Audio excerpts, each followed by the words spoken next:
this week's video. Last week we went over some leather goods from Rose Anvil, so belts, chest harnesses, and going over that chest harness really made me inspired to do a little bit of a camera series here with some different cameras that I have around, and it's a great excuse to use my X100vi that I haven't got enough time to use.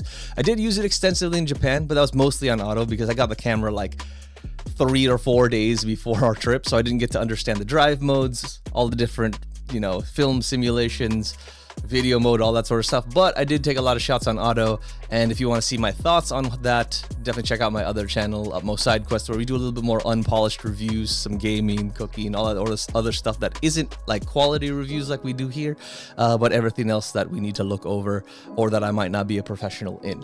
So yeah, check that out. But in the meantime, this camera is something that I've enjoyed shooting around just because it's really easy to use, especially for handing off to other people.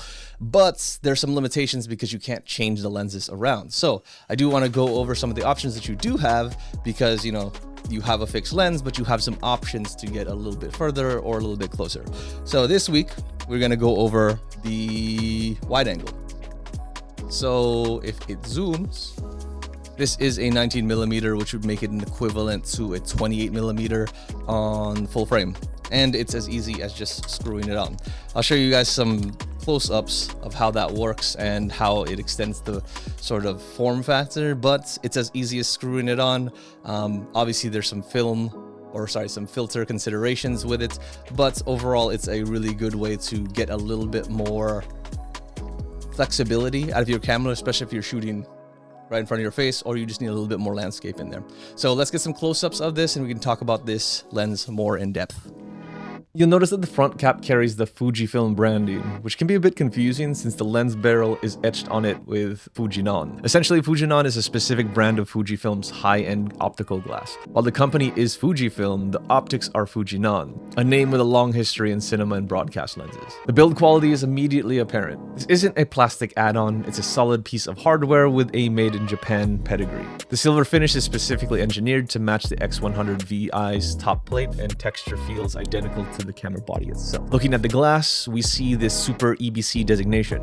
This is Fujifilm's electric beam coating, which is critical for the conversion lens. It helps maintain the contrast and flare resistance of the original 23mm lens, ensuring that adding more glass doesn't degrade your image quality. This is the version 2 of the wide converter. It converts the native 23mm lens to a 19mm focal length, which gives us a 28mm full frame equivalent. It also maintains a 49mm thread, so any filters you want to add to your standard lens can be moved directly onto this adapter. Physically, it's compact, only adding about 3.5 centimeters and roughly half an inch to the front of the camera. It's a small footprint for the amount of versatility it adds on a fixed lens system. However, it does reduce the pocketability and sleekness of the camera overall. Mounting is straightforward. You simply unscrew the front ring of the X100vi and thread the WCL directly onto the lens. Because it's an official Fujifilm accessory, the color matching is seamless.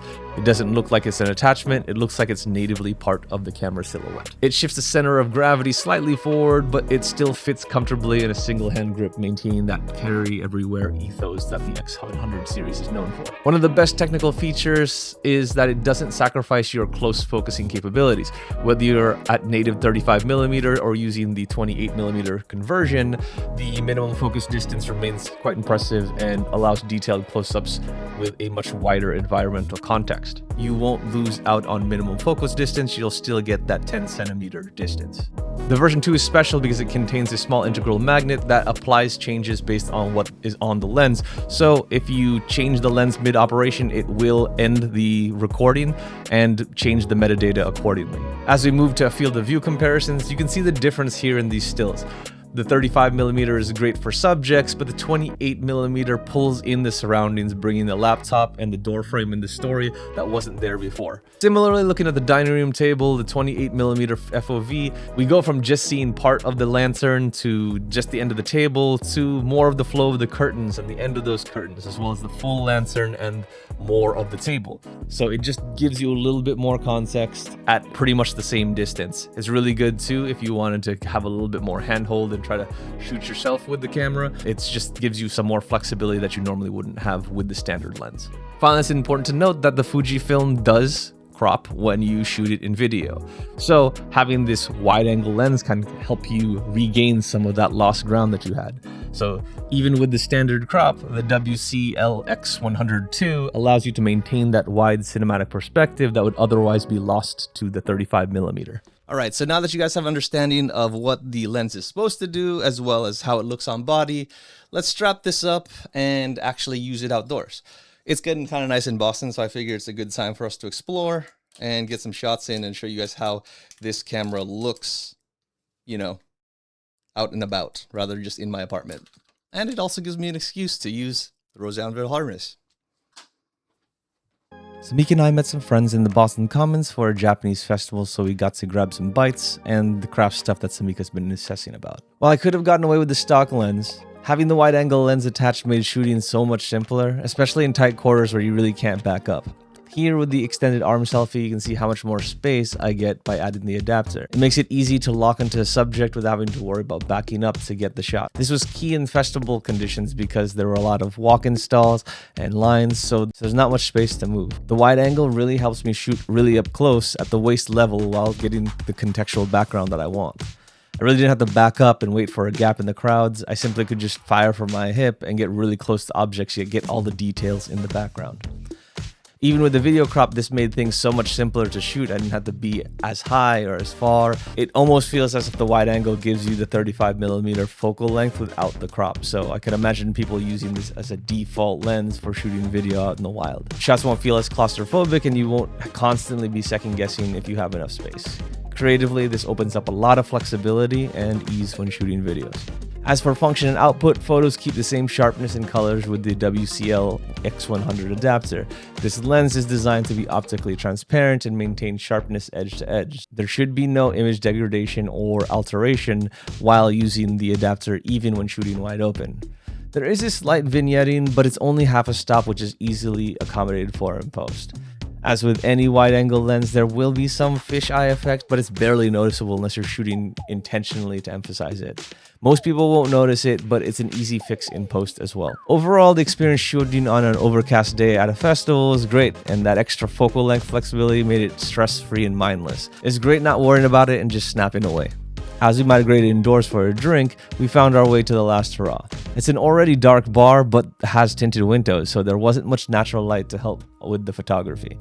This is where I started seeing more differences in performance and behavior. The focal length of the adapters was very natural shooting across the table. I didn't have to back up in a conversation-friendly distance. However, it focus hunted more with the adapter on than with the stock lens. I found myself trying to adjust distances to lock focus in at times. Additionally, with the extra barrel length, I think it reduces the amounts of light that hits the lens, so I was changing exposure and upping my ISO more to accommodate for the less amount of available light. This is only exacerbated in dark conditions. Focus hunting was more egregious and auto was not compensating for the dark as much as it was for the bar. So I felt like the shots were dark unless I manually fixed things for the video myself. As we explored the famous Boston Cop slide, this is where I noticed that while I do have a wider perspective, it's still a 28mm equivalent. It's not super wide.